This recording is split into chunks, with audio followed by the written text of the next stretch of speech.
Hi guys, and welcome to the Zoom Phone T85 Yealink device training. To get started, we're going to go over all the buttons and what they do. So first and foremost, we're going to start with what are called programmable keys. Now you guys are going to have some programmable keys on your phone. You may not have many, or you might have multiple like me.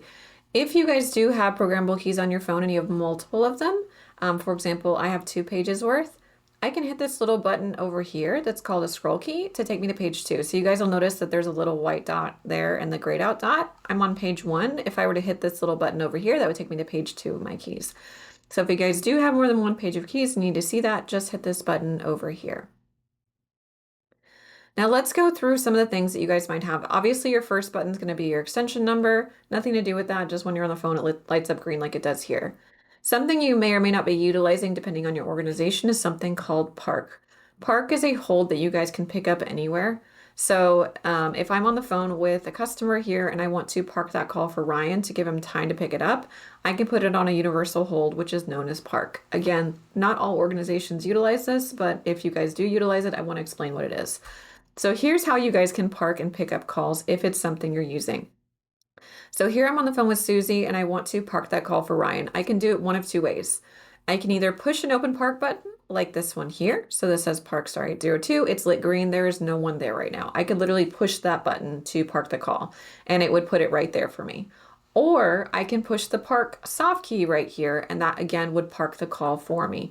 So if I push that right there, it will park it in the first available spot. My first one is actually park 801, so it would put it right there and tell me call parked on park 801. So think of this button as like a valet that will park the call for you, and think of this as actually you can just put it right there. Once that call is there, then you can call your coworker and say, hey, you've got a call on park 802 or park 801, whatever the case may be. And at that point, they can just push the red lit park key to pick it up. That's all they need to do. They can pick it up on their cell phone app, they can pick it up on the computer app, or their desk phone. So that's how parking works. Other keys you guys may or may not have, again, just depending on your programming, is a page key. Some companies have a paging button, so it might say page all or page warehouse or things like that. If you guys push that button, it would make a little beep and then you can make your announcement through the paging speakers or through the desk phones, just to, again, depending on how you guys utilize it. You also might have buttons for a coworker. So if you guys do have buttons for a coworker on your phone, they appear like mine here. If someone is on the phone, it will be lit red. Otherwise, it's lit green, but you can always just call them by pushing the button. Soft keys are just menu keys that change based on what you're doing, like a smartphone. So you guys can see mine are history, directory, do not disturb, and menu when your phone is on hook. When you guys are on a call, it'll have different options like transfer, hold, conference, things like that. So looking at my phone here, if I want to see the call history, I can push the history button. At that point, it's going to show me all my call history, and this button becomes send, and you can call them back. A directory, if you guys do want to program contacts in the directory, you can do that for a personal directory. Do not disturb would put your call in do not disturb, and that would send your calls to voicemail. It'll have a little stop sign when you're in do not disturb, and you can push that to turn it off. And then menu is going to have various settings, like if you need to change your ringtone or your background, things like that. That's under menu, under basic. Other keys you guys have are going to be these fixed ones down here, just meaning they don't change. So the first button here is going to be your message key, which is your voicemail key that will allow you to access your voicemail. This is going to be a headset key. So if you guys are headset users and you have a headset tied in with your phone, you can use that to answer on your headset and to hang up. This is mute. You can use that to mute yourself. It'll light up when you're muted, and you can push it again to turn it off. As mentioned earlier, this is a scroll key, so if you have more than one page of keys right here, you can push that to go between pages 1 and 2. This is going to be your navigational pad. As I mentioned, if you were in menu or if you're in the call history, you can sort through whatever you want. This is enter, this is cancel. This is your volume up and down. Over here, we have a hold and transfer button. We have a redial button, or we have speakerphone. Going into answering calls, so answering, placing calls, all that good stuff. So first and foremost, when a call comes in, if you guys want to answer the call, it will have the caller ID of the display. If they're calling like a specific group that you're a part of, it may say the call group as well. Like if this person was calling for sales, it would say ServiceMark Unite calling for sales, things like that on the display. But again, you can answer it. If you hit reject, that's going to send the call to voicemail. You can hit speaker to answer it on speaker, or obviously you can lift your handset. When you guys are dialing out, you're going to lift your handset or press speaker, whichever one you want, and then you're going to dial area code and phone number. So it is just like cell phone dialing, but make sure you guys include your area code when you're dialing out. So again, if I was calling ServiceMark, I would just lift up my handset and dial 816-478-2000. If you'd like to place a call on hold while you're actively on a call, you just press the hold button, which appears in two places, so you can choose which one you want to do. Whether you push here or here, it doesn't matter. But once you do that, then you're going to get an option on your display that says resume to resume the call. They do hear hold music while they're on hold, so they should be content. Again, the other option, if your organization is using it, is park. And again, you will always have the option to either push the park key or push the key manually to put it there, whichever one you want to. If they're on park and you need to pick that call up, it will be lit red and you just push that button to pick it up.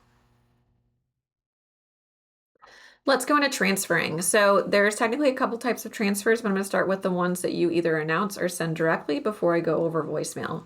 So if I want to transfer this call to Ryan, I can press the transfer key here, or I can press it here. It doesn't really matter, whichever one you want to.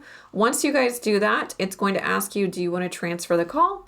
You're just going to hit select. Once you do that, then the caller is going to go on hold, okay? At that point, then you can either dial extension number, you can dial a phone number, outside number, it doesn't matter, but it will ask you if you want to do a blind transfer or call. Blind transfer means you're going to like send it directly and not announce it. Call means you're going to call that party. So obviously, if you want to do a blind transfer, you can select that and dial. Otherwise, you just type in the number or extension and then hit call. At that point, it's going to call the other party. First party's on hold, and then when you're ready, you can just hit that transfer button to send it. Transferring to voicemail is the second option here. So if I'm on the phone with Susie and I want to put her directly into Ryan's voicemail, again, I can press the transfer key. That is going to then put the call on, or not quite put the call on hold. It's going to ask me what kind of transfer I want to do. Then I'm going to move the little arrow down to highlight transfer to voicemail and hit select. Now it's going to put the call on hold. And then at that point, I can just type in my coworker's extension and hit call, and it will go straight to voicemail. Conference calling. You guys can conference call with these phones. You can do a three-way call if you'd like. So if I'm on the phone with someone and I want to add someone else in, I'm going to hit the dots for more options. And then I'm going to press the conference soft key. So again, your main three options, you don't see conference, but if you hit the dots, you'll see it right here.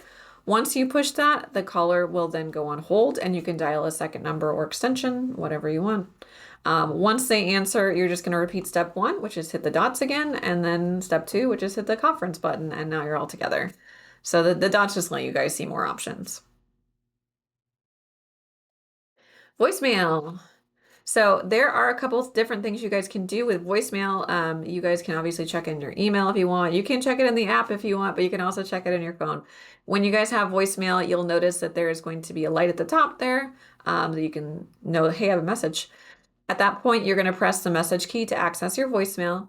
Now, by default and install, the PIN is set to 123654. So again, you're going to put in your PIN 123654 pound as soon as she asks for it. And then you can obviously, she'll say to listen to messages, press 1. You'll press 1 if you want to do that. Or if you want to record your greeting, you're going to press 2 and follow the verbal instructions. She will say, to record your greeting, press 2. And at that point, you'll do that. Just make sure if you do record your greeting this way that you do listen back to it and accept it to save it. Otherwise, it won't save. For voicemail to email, if you guys are checking that way, you guys can see in your actual subject line, it'll have a lot of the information already. But when you open up the email, it'll have the attachment. So you could download that recording. You could forward that to someone else. There's a transcript for it already. All that good stuff is going to be right there. Thank you guys so much for watching. I hope you have a great one.